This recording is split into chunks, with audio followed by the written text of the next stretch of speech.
Chairman PTI तो अंदर थे ही, वाइस चेयरमैन भी अब गिरफ्तार हो गए हैं और ये गिरफ्तारी हुई है साइफर वाले केस में। तो आपकी नज़र में ये केस कितना मजबूत साबित हो सकता है और क्या ये तहरीक इंसाफ के लिए एक संजीदा कानूनी चैलेंज आप समझ रहे हैं बन जाएगा? देखिए, ये जो गिरफ्तारियां हुई हैं, ये इन गिरफ्तारियों का मकसद तफ्तीश करना है और तफ्तीश में पता चल जाएगा, साबित हो जाएगा कि ये साइबर क्या था, ये साइबर मैसेज जो था उसका मतन क्या था और ये साइबर मैसेज जो है ये कैसे तहरीक इंसाफ के चेयरमैन के पास, वाइस चेयरमैन के पास, फॉरेन मिनिस्टर के पास कैसे आया और उन्होंने बगैर वजीर आज़म से इजाज़त लिए बगैर कैसे उसको इस्तेमाल किया या उसके बारे में बात की। और वजीर आज़म के ऊपर बहुत बड़ा बोझ ये आ जाएगा कि उन्होंने इसको पब्लिकली रिवील क्यों किया और पब्लिकली इसके ऊपर जो भी उसके मंदरजात हैं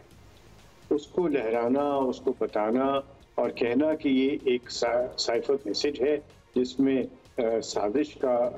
जो सारी बात हो रही है।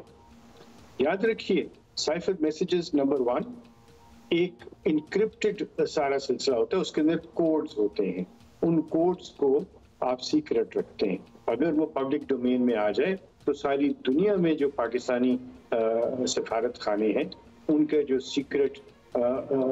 जो मैसेजिंग होती है वो कॉम्प्रोमाइज हो जाती है। दूसरा, ये बैनुल अक़वामी जो आपके ताल्लुकात हैं उसके और इंटरनेशनल कन्वेंशंस की खिलाफ वर्जी है, क्योंकि इनको एक सैंक्टिटी हासिल होती है, उस सैंक्टिटी को आप बिल्कुल भी मजरूह नहीं कर सकते। और तीसरी बात यह है कि ऑफिशियल सीक्रेट्स एक्ट के तहत ये मामलात वो हैं जिनमें आपको सजा हो सकती है अगर आप उसको रिवील करें। और चौथा ये कि आपका ओथ की खिलाफ वर्जी है। अच्छा अजता, अब ये साइफर की हकीकत और इस तरह से जिस तरह मुबैना तौर पर इसे इस्तेमाल किया गया है तो 1 साल से ज़ायद अरसा पुरानी बात हो चुकी है, काफ़ी वाज़ेह है ये सारा कुछ, इतना अहम मामला रहा है, तो क्या वजह है कि गुज़श्ता हुकूमत इस पर कुछ ना कर सकी? आप भी सर्टनली उस हुकूमत का हिस्सा थे, तो आपको क्यों अहम नहीं लगा ये मामला? देखिए, जल्दबाजी में, जल्दी में, जज्बात को करते हुए या मामलात कुछ ऐसे आप करना शुरू करते हैं जिस तरह के आपने देखा कि माजी से जो पहले वाली हुकूमत थी वो सारे के सारे मुंतकिल जो उनके इक़दामात थे वो इंतकाम के ऊपर थे, वो जल्दबाजी से किए गए और मकसद सिर्फ लोगों को जेल में डालना था और आपने कोई तहकीकात नहीं की हुई थी। पहले पकड़ते थे, बाद में तहकीकात करते थे और हमने ये फैसला किया कि हम कोई इस तरह का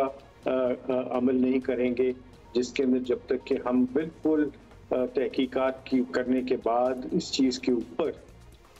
बिल्कुल कायल ना हो जाएं कि प्रोसिक्यूटेबल काम है और एविडेंस जो है वो प्रॉपर्ली हम प्रोक्योर कर लें और उस केस के मेरिट्स को हम इंडिपेंडेंटली देखें। तो आपने देखा कि पिछली हुकूमत में, जिसका मैं भी हिस्सा रहा, कोई ऐसे इक़दाम नहीं किए जिसमें इंतकाम की बू भी आती हो। इसलिए इस केस को बहुत संजीदगी के साथ देखा गया और भी केसेस को संजीदगी के साथ ही देखा गया है और इसीलिए फौरी तौर पर पकड़ धकड़ नहीं की गई थी। अच्छा, फिर ये भी ज़रूर बता दें कि अब साइफर वाला मामला जो है अगर आगे चलता है तो एक अहम सवाल ये सामने आता है कि क्या यहाँ सिर्फ साबिक वज़ीर आज़म और उनके इर्द गिर्द चंद लोग ही नेक़े में आएंगे या फिर जो बज़ाहिर इस अमल से, चलें ये तो कनेक्टेड है, वो भी आएंगे जो कनेक्टेड तो हैं लेकिन आजकल अपने मनसब की वजह से कानूनी कार्रवाई से अससना रखते हैं, because they are not a part of this party any more, तो वो भी होंगे? जी, आपका जो मैं समझ रहा हूँ आप क्या कह रहे हैं। कुछ लोग जो हैं वो ससना रखते हैं अपने मनसब की वजह से, वो भी उसमें आ सकते हैं अगर उसमें उनका कोई डायरेक्ट और इनडायरेक्ट लिंक ना हो। असल बात क्या है? असल बात ये है कि साइफर जो आया वो तो आपके सफ़ीर का साइफर था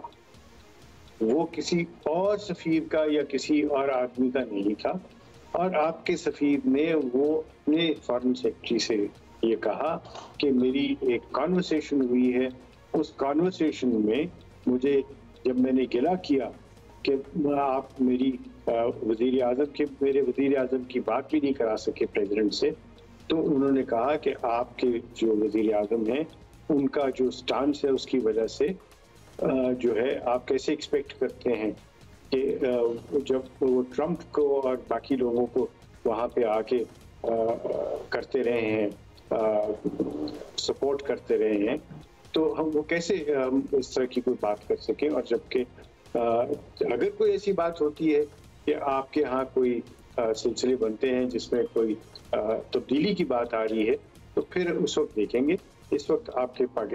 ہمارے پاکستان کے ساتھ تعلقات اتنے خوشگوار نہیں ہیں. اس طرح کا کچھ متن بنتا ہے اس کا، اس کے بیونڈ نہیں ہے، لیکن اس کو کہا گیا کہ یہ سازش کی بات ہے، اس کو لہرایا گیا، اور یہ لہرانا بائی اٹ سیلف کیونکہ ان کے ہاتھ میں تھا وہ، اور کہا کہ یہ وہ سائفر ہے جس کو میں آپ کو دکھا نہیں سکتا لیکن یہ ہے میرے پاس. تو یہ وزیر اعظم کا کہنا اور وزیر اعظم کا اس کے باقی لوگوں کے ساتھ شیئر کرنا، یہ ایک مجرمانہ عمل ہے اور اس کا کافی سیریس کانسیکوینسز ہے. بہت شکریہ آپ کا، اشترا صاحب ہمارے ساتھ موجود تھے. کافی عرصہ ہو گیا ویسے سارے معاملے کو، مطلب وہ لہرا دیا گیا، اس کے بعد اس ملک کا نام لے دیا گیا، اور پھر وہ آڈیوز کا ایک سلسلہ جو منظر عام پر آیا، جو گفتگو تھی، جو انٹرنل گفتگو تھی اس وقت کے وزیر اعظم اور ان کے رفقا کی، جس میں اسد عمر بھی غالباً شامل تھے، اور وہ منٹس کی بھی بات ہو رہی ہے، اور یہ بھی کہا جا رہا ہے کہ خبردار جو کسی نے ملک کا نام لیا اور پھر خود ہی سلپ آف ٹنگ ہو گیا. بڑی ڈیٹیل میں ہوا بھی، چلتا بھی رہا، لیکن it never really satisfied many people. So وہ اسی لیے وہ ابھی تک بار بار کی طرف سے بھی متعدد بار اس پہ موقف آ گیا، اور اس کے بعد وہ اور بات ہے کہ امریکہ میں ہی تھنک ٹینکس کی خدمات حاصل کر کے ملکی سلامتی کو اور ملکی اداروں کے خلاف مرزہ سرائی اس لیے جا رہی ہے. یہ چیز بار بار اٹھتی ہے بیکاز پھر ہر بار کوئی نئی چیز جو ہے وہ سامنے آ جاتی ہے، and you need to find out کہ ایکچولی ہوا کیا تھا اس وقت.